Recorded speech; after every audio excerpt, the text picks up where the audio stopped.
Natural gas is a big mover. First off, read this disclaimer carefully. We are going to look at a commodity. So it's here it's under natural resources, and here we have natural gas. Distance from 52-week lows and 52-week highs. We will look primarily at the natural gas futures, as far as looking at the actual price of natural gas, the CFD. But there are two leveraged ways to trade natural gas. You have the UGAZ, which is the bullish 3x ETN velocity shares. That's if you're bullish. If you are bearish, you have the DGAZ 3x inverse natural gas ETN. And this is heavily tradable. Huge moves, but of course there are these issues with leveraged ETNs. Okay, so let's just first quickly look a bit at the seasonality. I was not able to find the natural gas futures here, hence we unfortunately have to look at the UNG, which is the natural gas ETF. The problem with the UNG is that there's all kinds of issues with contango and all of that, but we can get some picture of the seasonality. You can see that going from May into August, throughout this period, you see that it gets weaker and weaker, which suggests bearish opportunities. Let's go to after 2011, like that. Here you can see April is a very strong month. Then you can see that May and July, basically like the mid part, tends to be weak, though in this period June was actually strong. Let's look at the most recent developments. Then the seasonality has changed again. Here you can see that July especially is a very weak month. Strong early in the year, then weak. So that's interesting. That just suggests some opportunities. Here is the Finwiz analysis of UNG. It finds these patterns. Here you can see two channels. But of course there are issues with the UNG. Let's just jump into the charts here. Okay.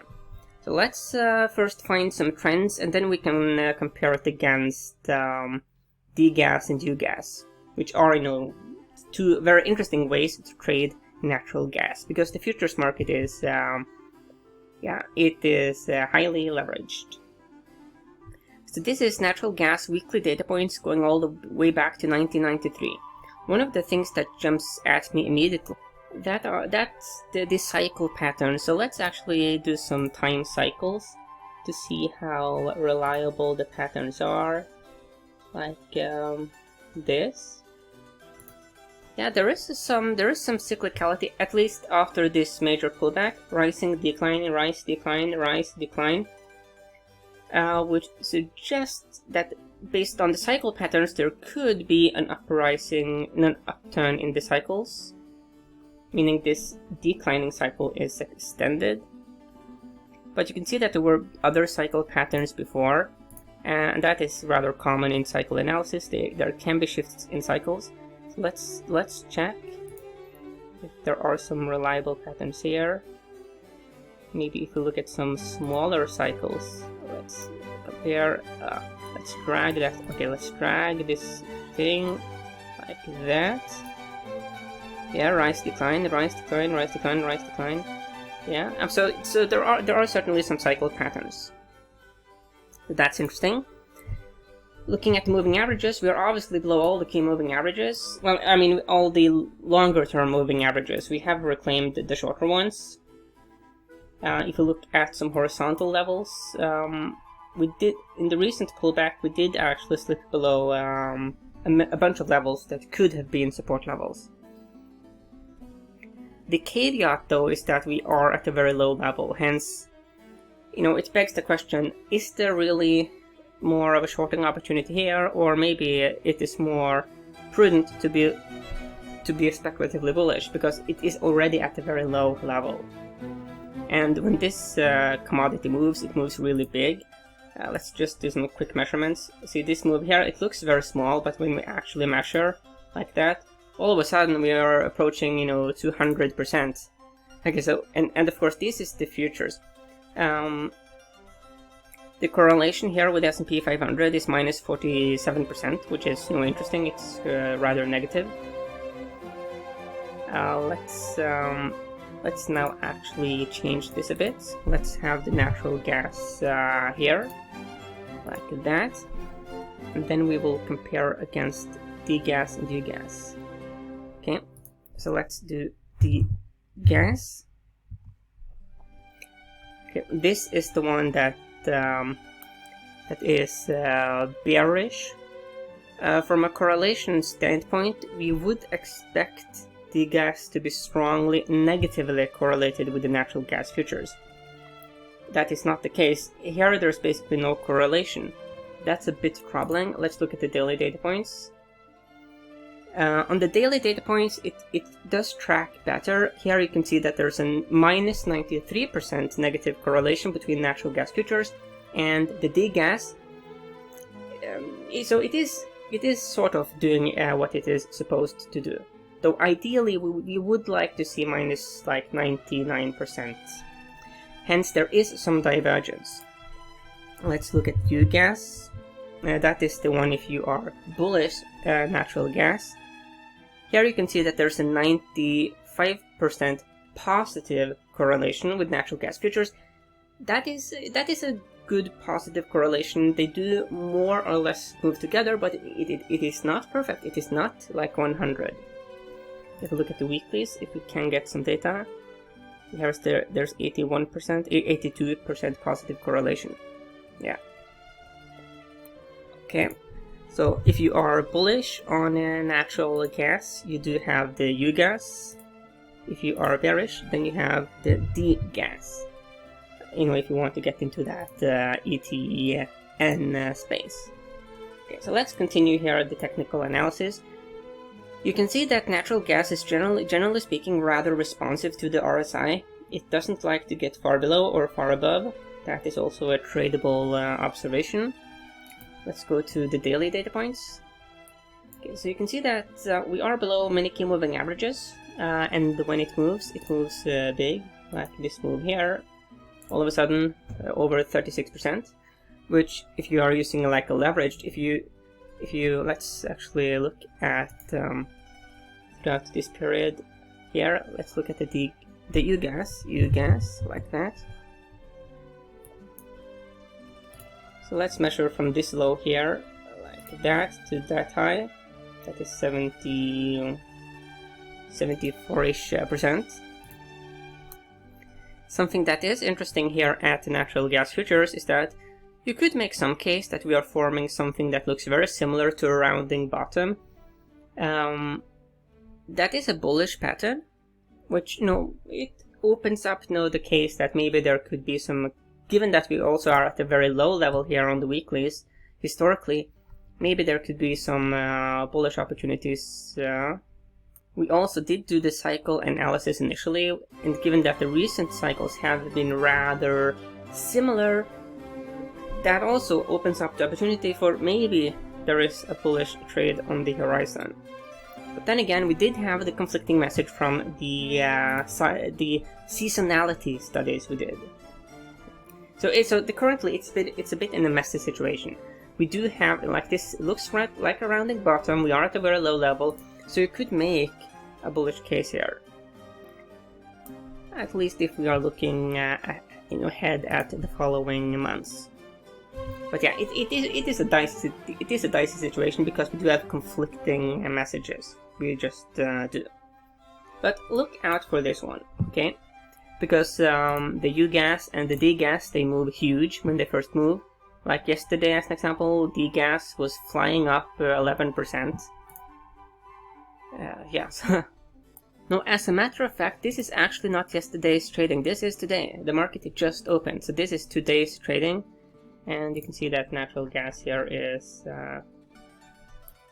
taking on, a meaningful move.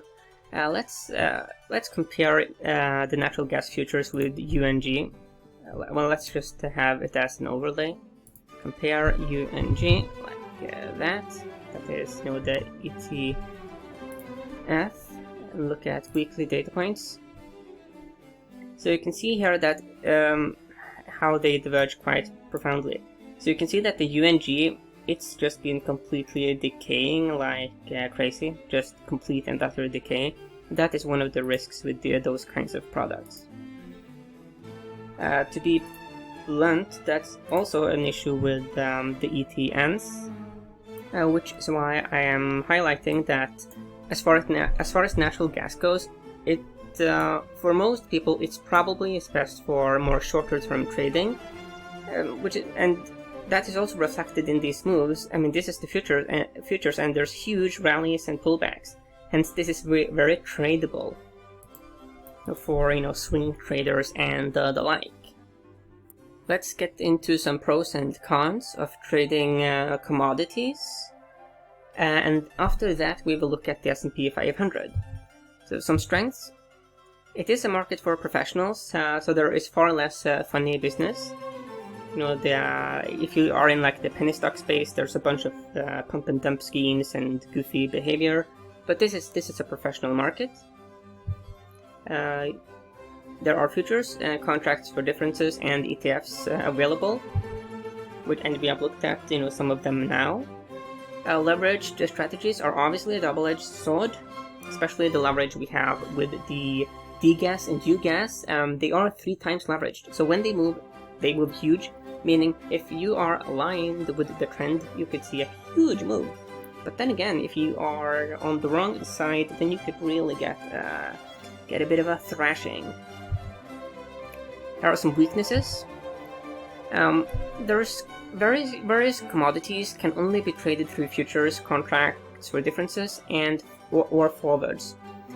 Forwards are a bit similar to futures. The key thing about forwards is that they are created to trade commodities that are not that actively traded. As an example, there are no futures for like watermelons, or let's say peanuts and walnuts, but you could create a forward for that. But the forward market is highly professional.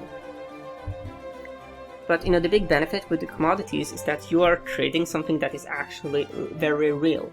You are trading the products with the longest history in the entire world. There is of course weak liquidity for more esoteric commodities, but if you look at, we did look of course at natural gas in this video, hence, that is a highly traded commodity. It is not the most traded commodity, but it is heavily traded. So yeah, it is not esoteric, there's tons of information on the market. But as we did see with the ETFs, ETPs in particular, ETFs and ETNs, there are these issues with their ability to track the index. We did look at the statistical correlation between the ETNs and the futures, and we did see divergences. That's something you just have to be aware of if you are going to trade them. There are various commodity ETFs. Yep, of course liquidity is mediocre for the less popular commodities. Okay, so to sum up my stance on the natural gas as far as position that in like future direction of the price, it's a bit of a tricky situation because the seasonality it speaks one message. Then again, we did see the cycle patterns, which were interesting, suggesting potentially that we are going to see a rising cycle. The price is at a very low level. Could incentivize some bargain hunters. Yeah, it's a bit of a mess, but yeah.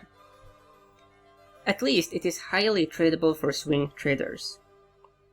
Okay, so this is the S&P 500. Weekly data points, we've seen a very impressive move. The bulls are in charge. They have been able to soar, well, not soar, but significantly get above here this red 200-day moving average. We are seeing some sector rotations though. Some of the strong sectors in the early phases are pulling back a bit. The sector rotation, that is, to see that the other sectors are participating, that is something that, it means that there's more breadth to this rally. That is good. But The big but is that this did happen because of the central banks being extraordinarily accommodative. If the economy is improving, then we don't need help. So you could sort of compare this to a very old person using a wheelchair. Okay, yeah. Well, given that this is the American market, we could compare it to someone who's morbidly obese using one of those electric chairs. Okay. The person is moving. The person is making progress. The person is getting where they want to be, but they are kind of only getting there by using that artificial device. It is not really them that are making that crossing that distance. It's the same with the S&P 500. It is not really these companies being that strong and everything is so rosy.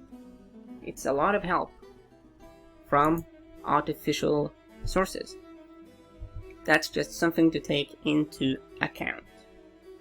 As I have said many times, you want to let the trend be your friend, and in these very crazy times, be diversified. Have a portfolio that is neutral to the markets.